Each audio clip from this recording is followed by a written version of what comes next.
All right, hello wine drinking people. We're back for more of what I've drank yesterday, and a lot of drinking going on in the store. And hey, whenever these guys have bubbles in the bag, I am happy. And one of the newest, our newest friends in the champagne world, Louis De Sacy, actually one of the oldest champagne houses. Their family goes back to the 17th century. Well, a lot of family-owned champagne houses, small houses like this that have a long history in Champagne. This is a very famous wine-producing region, and to me, the greatest expression of sparkling wines on the planet come from Champagne. And it's the method that they've developed over the course of a couple of hundred years of how to put the little tiny bubbles in this bottle that's important. And you know, they can make this great sparkling wine in several other places on earth, but you really, you know, to me, you have to be method champenoise to get that lovely textural component and the complexities and nuance in the finish. And the first wine we had, a very serious trend in the wine and the champagne industry, which I'm a little concerned about because I'm not a huge fan of non-dosage Brut Zero champagnes, where,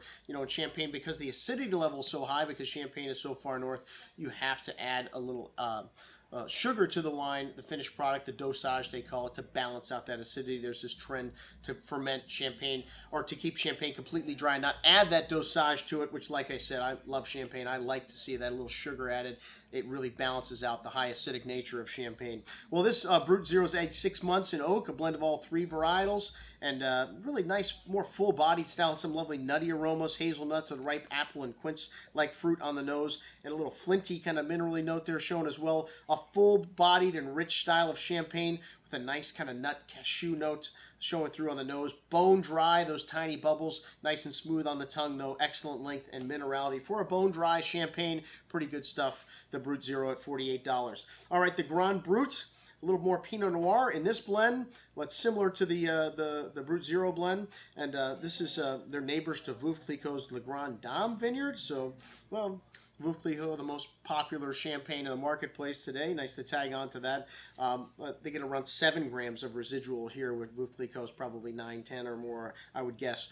Green apple and lemon citrus, notes of white flowers, and some almond notes here on the nose as well. A fine and creamy mousse on the tongue with good freshness, a nice green apple, a little bitter almond showing to those chalky mineral notes on the finish. Excellent juice at $60. All right, well, a few other wines that the distributor had in the bag with them. I said, what the hell, we'll just show these two. Cantina Del Taburno Falanghina, one of the entry-level whites in the Campania region.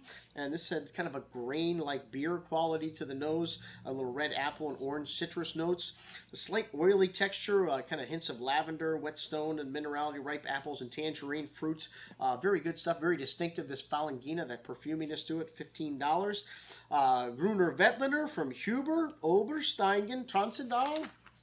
Okay, a bit of that melon rind that you get from Gruner, and mixed with a pretty floral notes, a hint of white pepper spice.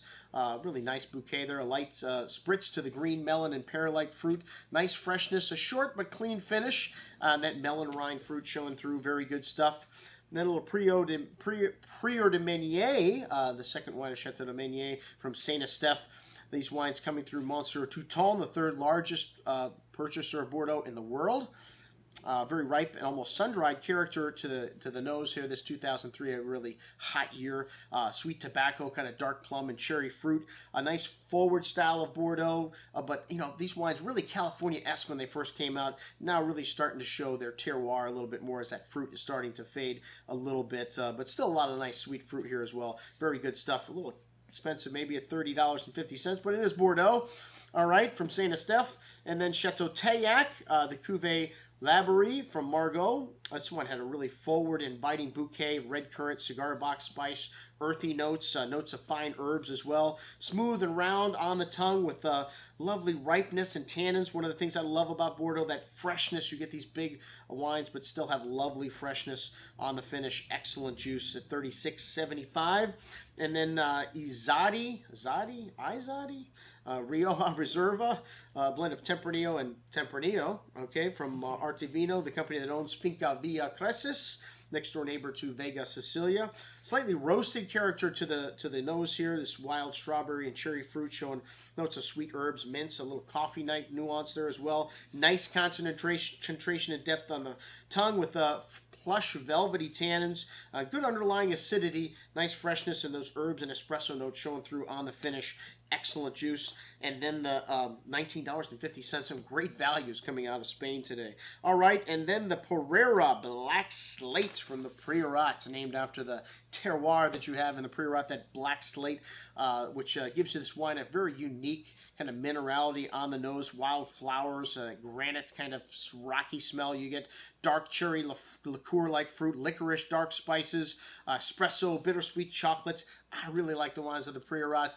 Very similar in profile to California Cabernets and that ripe fruit, but they have this lovely garrigue kind of exotic spice and that granite minerality. All right, well, really nice kind of warm compote, a fruity kind of note on the finish here. Lovely freshness, though, and excellent juice. And that is what I had to drink yesterday, folks. I'm your host, Andrew Lampizzoni, signing off for the Wine Watch, saying, remember, always drink the good stuff first.